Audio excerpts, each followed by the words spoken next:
புற்றுநோய் தொடர்பாக மக்கள் மத்தியில் அதிக தெளிவின்மை இருக்கின்றது. புற்றுநோய் என்றால் என்ன? பொதுவாக புற்றுநோய் என்றால் ஒரு சாதாரண கலங்கள் வளர்ச்சி அடைகின்ற வீதத்திலும்பாக அசாதாரணமாக முறையில் அந்த ஒரு கலங்கள் பெருக்கமடைந்து ஒரு கட்டியாகவோ அது வேறு வேறு இடங்களுக்கு பரவல் அடைந்து எமது உயிரை காவு கொள்ளக்கூடிய ஒரு நோயாக மிகவும் குறுகிய காலத்துக்குள் உயிரை காவு கொள்ளக்கூடிய ஒரு நோயாகத்தான் நாங்கள் இதை பார்க்கணும். இதுவரையிலே அதில் புற்று நோய் என்கின்ற அந்த பதம் இருக்கிறது. இதை பற்றி பெரும்பாலும் நான் நினைக்கிறேன் இந்த காலகட்டத்தில் புற்றுநோய் என்றால் என்ன, இந்த தாக்கங்கள் எப்படி இருக்கும் என்பதை பற்றி மக்கள் மத்தியில் ஓரளவுக்கு விழிப்புணர்வு இருக்கும். நிச்சயமாக. அடுத்தது ஒரு சந்தேகம், அதாவது மக்கள் மத்தியில் இருக்கின்ற ஒரு விடயம். இப்போ அது நீங்கள் சொன்னீங்க அந்த மரபியல் ரீதியாக இந்த நோய் கடத்தப்படுகின்றது.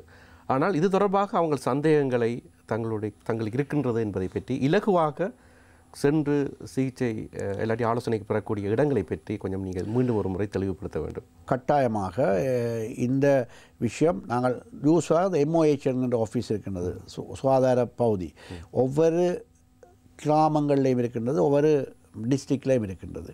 அதைவிட இந்த புற்றுநோய் சம்பந்தமான விழிப்புணர்வு நிலையங்கள் அந்த புற்றுநோய் வைத்தியசாலைகளோடு இப்போ குறிப்பாக நான் சொன்ன மாதிரி ஒவ்வொரு மாவட்டத்திலையும் இப்போ யாழ்ப்பாண மாவட்டத்தில் இருந்தால் தெல்லிப்பள்ளியில் புற்றுநோய்க்குரிய வைத்தியசாலை இருக்குது. அங்கே கட்டாயம் புற்றுநோய்க்குரிய விழிப்புணர்வு ஆரம்ப பரிசோதனை நிலையம் அவர்கள் ஸ்க்ரீனிங் டெஸ்ட்டும் செய்யலாம், அதுக்குரிய ஆலோசனைகளையும் பெற்றுக்கொள்ளலாம். அதே மாதிரி எந்த ஒரு போதனா வைத்தியசாலையிலையும் இதுக்குரிய கிளினிக்ஸ் அதை நீங்கள் பார்த்துக்கொள்ளலாம். ஒவ்வொரு அதாவது வெல் உமன் கிளினிக்கன் இருக்குது, அதாவது சுக வனிதையர் கிளினிக்கன் இருக்குது. அது மகளிர்களுக்காக மிட்வைஃப்ஸ் வைக்கிற கிளினிக்ஸ். அதுகளையும் இந்த பெப்ஸ்மியர் மற்ற மார்பு புற்றுநோய் சம்பந்தமான விழிப்புணர்வுகளை அவர்கள் அந்த மிட்வைஃப்ஸ் அந்த தாதியர்கள் விளங்கப்படுத்தி அவர்களுக்கு அதற்குரிய அறிவூட்டல் செய்வார்கள். அப்படியான அறிவூட்டல் செய்யும்போது தங்களுக்கு இதில் இருக்கக்கூடிய சந்தர்ப்பம் உள்ளவர்கள் தாங்களாகவே அந்த MOH ஊடாக அந்தந்த டெஸ்ட்டுகளை செய்து கொள்ள வேண்டும். அடுத்ததாக இந்த மார்பக புற்றுநோய் பற்றியும் அதிகமாக பேசப்படுகின்றது. அது தொடர்பாகவும் உங்களிடம் கேள்வி. மார்பக புற்றுநோயை பற்றி நாங்கள் தனிப்பட்ட முறையிலே ஆரோக்கியம் நிகழ்ச்சியை விரிவாக கலந்துரையாடிக்கிறோம். மார்பக புற்றுநோயை பொறுத்தவரையில் நீங்கள் சொன்ன மாதிரி அந்த தாய் அவருடைய மூதாதையர்களுக்கு இருக்குமா அந்த அம்மா அவர்கள் இருந்தால் அந்த பெண்கள் கவனமாக இருக்க வேண்டும். மற்றது அவர்கள் செல்ஃப் எக்ஸாமினேஷன் ஆஃப் பிரெஸ்ட்னு சொல்லுவோம், தாங்களே தங்களுடைய மார்புகளை எக்ஸாமின் பண்ணுகின்ற ஒரு முறையை அது யூடியூப்பில் இருக்குது. எந்த ஒரு இதில் கூகுளில் போய் எங்கேயும் பார்த்துக்கொள்ளலாம். இல்லை உங்களுடைய MOH மிட்வைஃப்ஸ்கிட்ட கூட நீங்கள் அது கேட்டு அறிஞ்சு கொள்ளலாம். இது நீங்களாக செய்து கொள்ள வேணும். அப்படி செல்ஃப் எக்ஸாமினேஷன் மந்தில் ஒரு காவது செய்ய வேணும், ஒரு ஆவது செய்ய வேணும். அப்படி செய்யும்போது உங்களுக்கு ஏதாவது சந்தேகமான ஒரு கட்டி மாதிரி இருந்தால் உடனடியாக வைத்திய ஆலோசனை இருக்க வேணும்.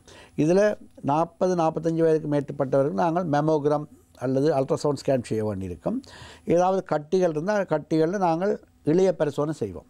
அப்படி செய்து அது கேன்சருக்குரிய இது இருந்தால் அதுக்குரிய ட்ரீட்மெண்ட் கொடுக்கலாம். இல்லையென்றா பெரும்பாலான மார்பக கட்டிகள் புற்றுநோய் அல்லாதவை.